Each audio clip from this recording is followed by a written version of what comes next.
Greetings to one and all. I, Mr. Sambhajirao Suryavanshi, would like it very much to welcome one and all for today's PowerPoint presentation on very important poem, The Inchcape Rock by Robert Southey. In the beginning, I would like to say that this poem is prescribed for 12th standard studies for the subject of English. And I'm going to just talk and explain this poem stanza by stanza, and it will be very useful for the students as well as for the teachers. So please watch this video till the end of this. And before I start today's presentation, I would like to request every one of you to like, share and comment my videos and do subscribe my channel. And now, without wasting any more time, I am going to talk about the poem The Inchcape Rock by Robert Southey. As far as introduction of this poem is concerned, I would like to say The Inchcape Rock is a ballad written by English poet Robert Southey. It is published in 1802. It tells the story of a 14th century attempt by the abbot of Aberbrothock to install a warning bell on Inchcape, a notorious sandstone reef about 11 miles off the east coast of Scotland. Now,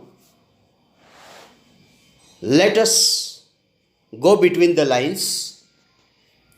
The very first stanza: no steer in the air, no steer in the sea.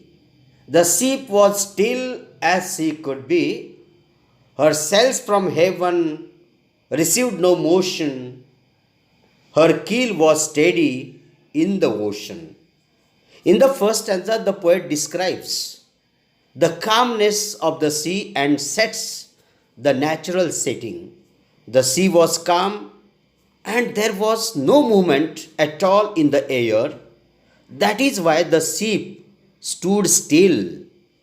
The sails of the ship were not getting any thrust from the air and were erect. Its keel, which is a metallic or wooden piece that offers support to the whole structure of the ship, was also steady in the ocean. Stanza number 2. Without either sign or sound of their shock, the waves flowed over the Inchcape Rock. So little they rose, so little they fell, they did not move the Inchcape bell. The second stanza described the drowsy and the mild sea waves. The ocean waves flowed over the Inchcape Rock very smoothly.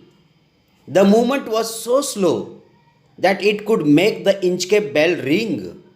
The waves were not rising up high to the tide.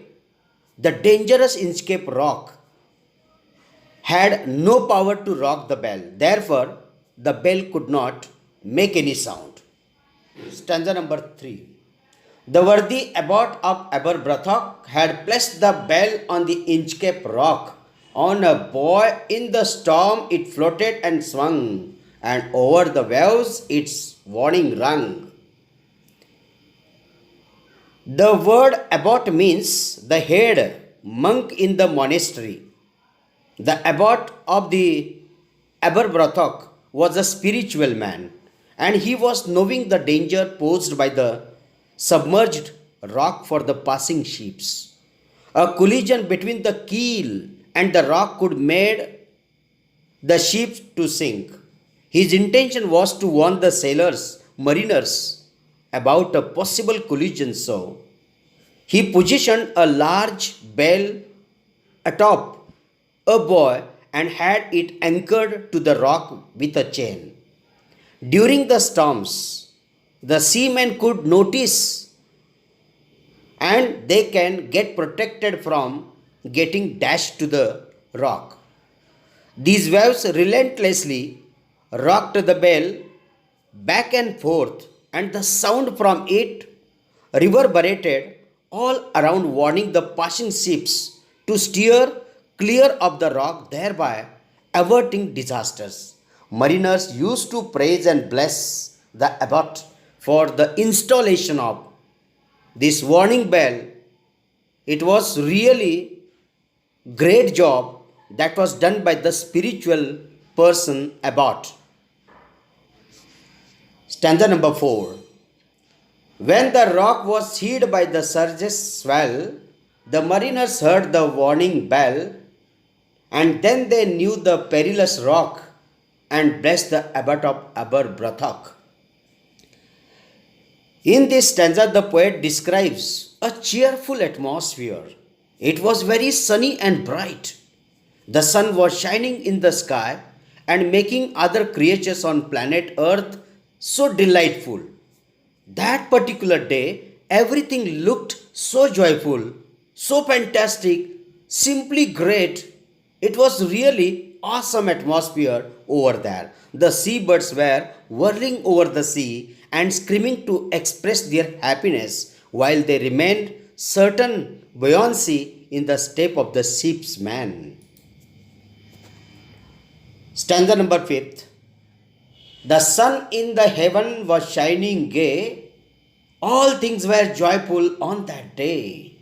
The seabirds screamed as they wheeled around, and there was joyance in their sound.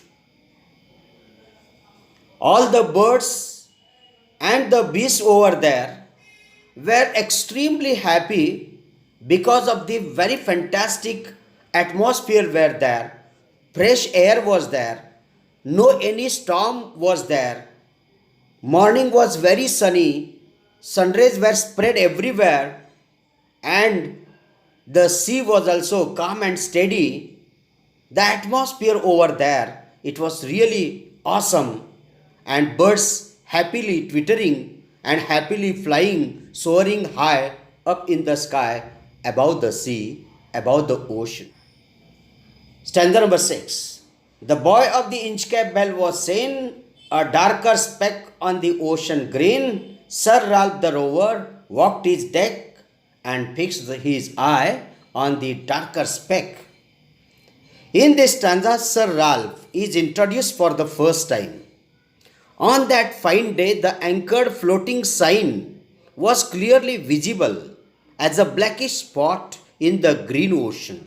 The captain of the ship, Sir Ralph Rover, stood on his deck of his vessel and at the dark spot of the buoy. He felt the cheering power of spring. It made him whistle, it made him sing. His heart was mirthful to excess, but the rover's mirth was wickedness. Here in this stanza, Ralph's thoughts and feelings are described. He was very much delighted, really very happy to have come across to the Inchcape Rock. The magic of the cheerful weather gripped his mind and he felt unusually joyous. He was making whistling sounds and singing in delight as his heart swayed in joy. However, this joy was not pure and got generated from his wickedness. He had something devilish in his mind. He was plotting something secretly, something wrong was going on in his head, and he was about to go and about to do any evil thing. And that's why it was the evil plan made by Sir Ralph the rover. His eye was on the landscape float. Quoth he, my men, put out the boat and row me to the landscape, Inchcape Rock, and I will plague the abbot of Aberbrothock. The devilish thoughts lurking inside the dark mind of the captain made him to cook up a very nasty plan, dangerous plan. His intentions were to destroy the good work of the abbot by destroying the bell, by uninstalling the bell, and wreak the havoc on the passing ships with the hidden treacherous rock. What a evil plan it was! Wicked person, Sir Ralph the rower. The boat is lowered, the boatmen row, and to the Inchcape Rock they go. Sir Ralph bent over the boat and he cut the bell from the Inchcape float. The ninth stanza describes that the captain ordered his men, Sir Ralph the rower ordered his men to lower a boat and hopped on it so as to get close to the buoy, to uproot it, to uninstall it, and to disconnect it, because it was his evil plan and he wanted to get it done at any cost. And he cut the bell and his job, it is done. Down sank the bell with a gurgling sound. The bubbles rose and the burst around. Quoth Sir Ralph, the next who comes to the rock won't bless the abbot of Aberbrothock. As soon as Sir Ralph the rower cut the rope, the bell of the Inchcape sank down into the deep water, creating a gurgling sound, causing bubbles to rise and burst onto the surface. Deriving immense pleasure from what he did, he felt satisfied that the bell would save no more ships and the seamen would no longer bless the abbot.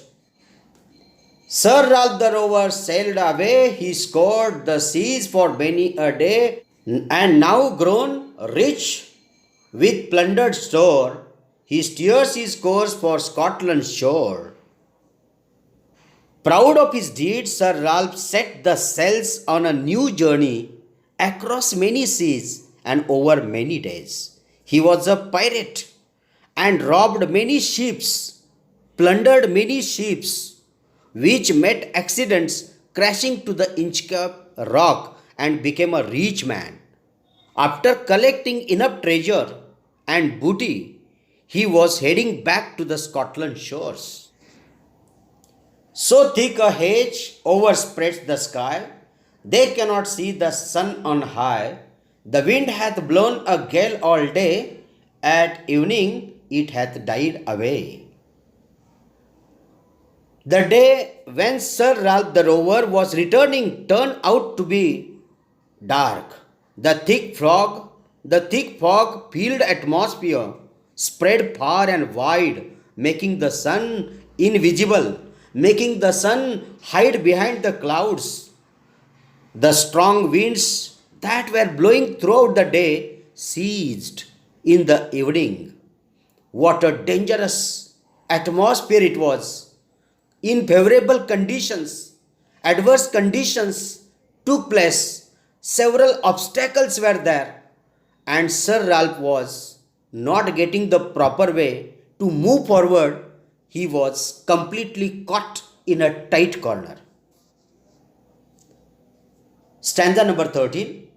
On the deck the rower takes his stand, so dark it is they see no land. Quoth Sir Ralph, it will be lighter soon, for there is the dawn of the rising moon. Sir Ralph, the rower, stood on the deck but couldn't see the land due to the foggy atmosphere. The crew was panic stricken, but Ralph assured them that there would be soon be some light in the sky, as the moon was about to appear in a very short while, but it did not happen at all. All things went against him. The total plan was flop, and it was not possible at all to find a way out of this. All things were completely out of his favor. Stanza number 14. Canst hear, said one, the breakers roar, For methinks we should be near the shore. Now where we are I cannot tell, but I wish we could hear the Inchcape bell.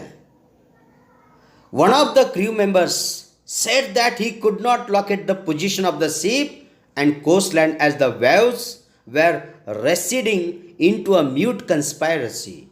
He was also lamenting that there was no Inchcape bell to warn them of the nearing rocky coast and to ease their fears. Stanza number 15.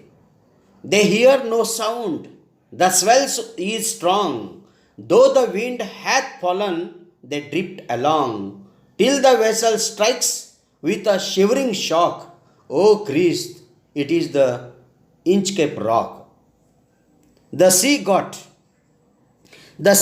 more turbulent, water waves, and the feisty, they could not hear no sound, as there was no alarm bell ringing. The wind also dropped to a standstill, and the ship was now in the grip of the waves, and they continued rowing here and there. Suddenly, the ship got the jerk, and they understood and uttered in disappointment that their vessel had hit the Inchcape rock. What a misfortune it was! Stanza number 16. Sir Ralph the rower tore his hair. He cursed himself in his despair. The waves rush in on every side. The ship is sinking beneath the tide. Sir Ralph Rover, in frustration, pulled his hair and cursed himself for his evil deeds. He fell into a pit of his own making, and the rock turned into his tombstone. Meanwhile, the water started rushing in from all sides and started sinking the ship.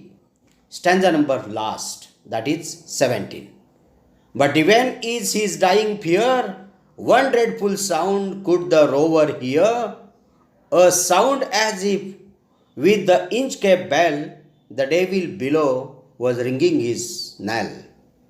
As the ship was sinking down in the sea, Sir Ralph heard a sound like that of the Inchcape bell that seized him with the sense of terror.